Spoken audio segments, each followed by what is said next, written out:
Hello friends! Today we're going on a journey into the world of an artist who knew how to turn legends into living stories about human feelings, honor, and self-sacrifice. His name is Jozef Van Lerius, one of the most famous Belgian artists of the 19th century, whose work combined romanticism and academic perfection, leaving a sense of calm, nobility, and deep spiritual beauty in each painting.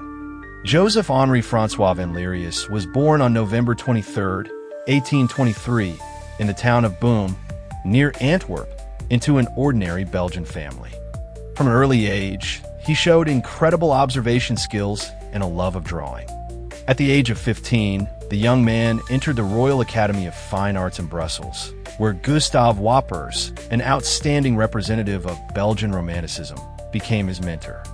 Under his guidance, Van Lerius began to understand that art is not only the beauty of form, but also the power of feeling. It was here that he mastered the ability to combine history with emotion, to make even mythical subjects human and relatable. His early drawings amazed his teachers with their depth and maturity. They already contained the inner light that would later become a distinctive feature of his canvases. By the early 1840s, Van Lerius' name was beginning to be noticed in artistic circles. His first academic works brought him acclaim, and in the workshops, people spoke of the young artist who possessed the calmness of the old masters and the soul of a romantic. It was within these walls, among plaster busts and the smell of paint, that the style that would later make him the pride of Belgian art was born. After years of studying at the Royal Academy of Fine Arts in Brussels, the young Jozef Van Lerius embarked on a journey that would forever change his perception of art. In 1852, he visited Germany and Italy, two countries where new ideas were born and ancient ideals were revived. In Munich, he became fascinated with German Romanticism, where painting was filled with philosophy and symbols. And in Rome and Florence, he discovers the energy of the Renaissance, a world where beauty is combined with spirituality and myths come to life on canvas. He spends hours studying the works of Raphael, Titian, and Michelangelo, trying to understand how they conveyed the harmony of the human body and the expressiveness of the gaze. This was a period of inner growth for the artist. His works became more thoughtful, his lines more precise, and his themes deeper. He began to combine academic technique with emotional expressiveness, creating his own style, elegant, balanced, and full of humanity. His journey had just begun, but it was already clear that Europe was about to discover a new name capable of combining classicism, romanticism, and the moral power of art. Friends, please support us with likes and subscriptions for regular content, and thank you for watching us. Returning to Antwerp, Van Lerius not only found his place among Belgian artists, but also began teaching at the Royal Academy of Fine Arts of Antwerp. His students recalled that he was a demanding but fair teacher who taught not only how to paint, but also how to think. It was under his guidance that the future famous artist Lawrence Alma-Tadema was formed, who later made the antique genre famous throughout the world. In the early 1850s, Jozef Van Lerius became one of the most respected artists in Belgium. His paintings are distinguished by their perfect composition, refined colors, and unique understanding of female beauty. But the real breakthrough came in 1852, when his painting Firstborn came into the hands of Queen Victoria. This moment was a turning point for the artist. His name was heard not only in Antwerp, but also in London, Paris, and even St. Petersburg. Following this success, Van Lerius created a series of paintings that brought him European recognition: Cinderella, Brides of Venice, Ophelia, and Judith.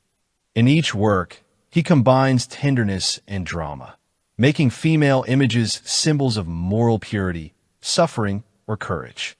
His heroines are not just beautiful women.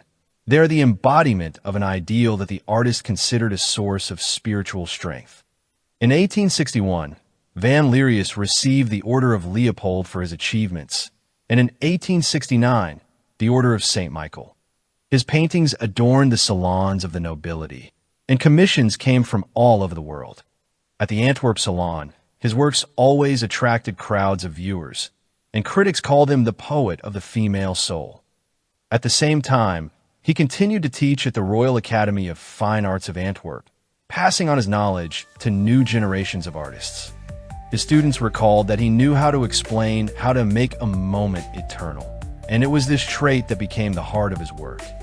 For Van Lerius, beauty was not a luxury, but a form of truth, and that is why his paintings, despite their calmness and academicism, have a living energy that does not fade even after a century. In 1870, Jozef Van Lerius presented a painting at the Antwerp Salon that became the pinnacle of his work, Lady Godiva.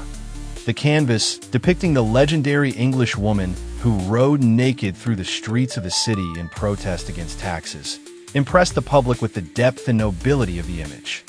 Van Lerius did not seek to shock. He showed Lady Godiva not as a symbol of temptation, but as the embodiment of moral strength, dignity, and sacrifice for the sake of the people. It was in this combination of beauty and purity that his artistic genius lay. The painting was a huge success, purchased by London art dealer Henry Graves, with copies distributed to museums and private collections around the world. But fame did not change the artist. He continued to work in Antwerp, creating new paintings, each of which contained a piece of his vision of the world. However, in the mid-1870s, his health began to decline, and on February 29, 1876, at the age of 52, Jozef Van Lerius died in Mechelen. After his death, his paintings continued to live their own lives. They became part of European museums, were bought by collectors from London, Paris, and New York, and critics called Van Lerius an artist who taught the world to see nobility in beauty. His legacy is not only technical mastery, but also a deep conviction that true art should inspire, heal, and uplift the soul. Friends, if you listen to this story to the end, thank you very much. Your support helps us develop our channel and create new videos about great artists. Don't forget to subscribe, like, and leave a comment. It's really important. YouTube has also recently launched a new feature called Hype. Now you can vote for this video. This feature is only available to subscribers and only in certain countries. So check if it's active for you and be sure to use it. Your vote will tell the platform that this video is worth seeing by a wider audience. Share this video with your friends, and may the stories of great artists continue to inspire us all.